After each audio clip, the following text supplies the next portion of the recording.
Leonardo DiCaprio plays him in a cult movie, and Bob Dylan said he couldn't work without him. The 19th century French poet Rimbaud wrote the whole of his brief, often chronically impenetrable oeuvre before he was even 20. Yet a single poem of his sold more copies in the Penguin Pocket editions last year than all their other poets put together. But it was Rimbaud's last and most celebrated poem, A Season in Hell, which appears in a new collection translated by Mark Traherne and published this week. In this poem, Rimbaud sums up his most famous doctrine, the so-called derangement of the senses. I accustomed myself to simple forms of hallucination. I would actually see a mosque where there was a factory, a drummer's corps composed of angels, coaches on the roads in the sky, a drawing room at the bottom of a lake, monsters, mysteries. A music hall billboard could conjure up horrors right there in front of me. And I explained my magic sophisms by making words hallucinatory. I eventually came to see the disorder of my mind as sacred. I idled away my time, a prey to oppressive fever. I envied the happy state of animals, caterpillars who represent the innocence of limbo, and moles, the sleep of virginity. A Season in Hell was written after Rimbaud's tormented affair with the poet Paul Verlaine, which ended when Verlaine shot him in a drunken fury. At the age of 19, Rimbaud's poetry suddenly burned out like a fuse, and he spent the rest of his short life abroad, selling coffee and Remington rifles. Rimbaud is the ultimate teenage rebel, a foul-mouthed poet who cared nothing for death or convention. But is the poetry just flatteringly backlit by the life? Or do we have here the greatest visionary since Blake? With me is the poet Alan Jenkins of the Times Literary Supplement, who's been rereading Rimbaud in Mark Traherne's new translation. Alan, how does a boy poet come to be so revered? Well, I think you said it yourself, actually, Laura. He embodied a kind of an ideal of permanent adolescent rebellion. And I suppose that he's revered for that. I'm not really sure to what extent his work is revered anymore. I think possibly more in France than here. I can't think of a single contemporary English-language poet who could claim really a kind of colossal influence from Rimbaud in a specific way. I mean, in a generalized, in a sort of diffused way. He's influenced everybody. He was one of the creators of modernism. He was one of the inventors of modern poetry. Well, how has he influenced you as a poet?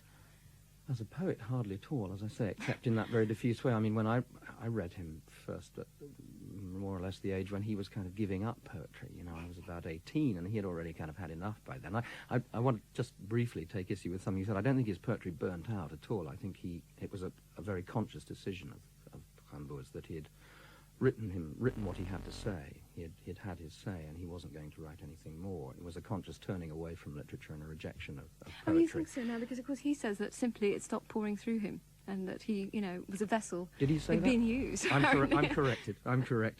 I always sort of understood it to be, I mean, in a sense, A Season in Hell works not exactly progressively, but spasmodically towards a position which makes further writing of poetry impossible and further engagement with literature impossible.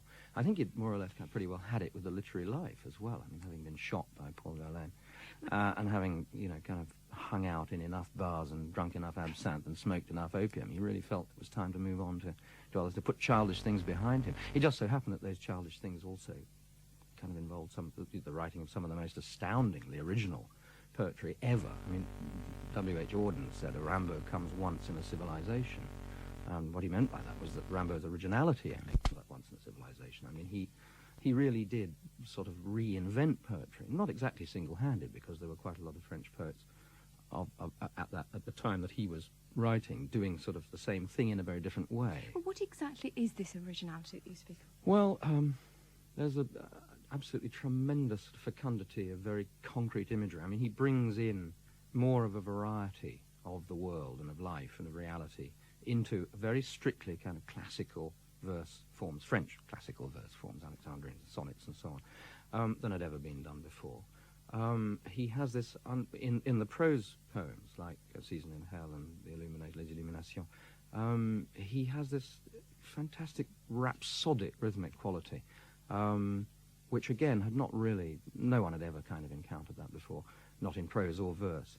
And I think finally it's the rapidity of the way he switches between tones, moods, attitudes in particular, I think. I mean, he's a poet of attitudes. He'll strike a very intelligent poet of attitudes. He doesn't just strike an attitude. He'll strike an attitude and then immediately question it, or undermine it, or ironize it, or in some way sort of make it look as silly as everything else. But it's the rapidity of his movement between moods and attitudes that is so astounding and very modern, postmodern even. His most famous poem, I suppose, is Le Bateau Ivre, the Drunken Boat, which I must say is my favourite, largely because I feel that the images in it dance, as it were, free of meaning, and I don't have to kind of torment myself trying to work out precisely what the trajectory of thinking is in it. Do you think he wrote his best work as in verse or in the prose poems of A Season in Hell? When I first read him, as I say, at first kind of careless rapture of love affair with Rimbaud as a teenager, I was looking at a time when people sort of start to write poetry, or at least start trying seriously to write it. I was looking for the things that I wanted to use or to learn from as a kind of beginning poet, and I think it was the verse poems, the lyric poetry, that really appealed to me then. Having just read Mark Trahen's translation of A Season in Hell and The Illuminations again, I think, no, I mean, it's actually all the intelligence of Rimbaud is in the prose poetry, that tremendous questioning and undermining of his own attitudes and his own rebelliousness even, he will sort of take himself to task for. I mean, it's an engagement with religion, with society, with all the kind of conventions of bourgeois society in late 19th century in France. But he will engage also with himself for engaging with it and say, well, in the end, it's a rather desperate kind of rhapsodic, lyrical self that comes through, but a deeply kind of questioned self, not a stable one, not a kind of firm. He's looking for a grip on the world, and he doesn't find one. Alan Jenkins, thank you very much indeed. Mark Trahen's translations of Rimbaud are published by Dent.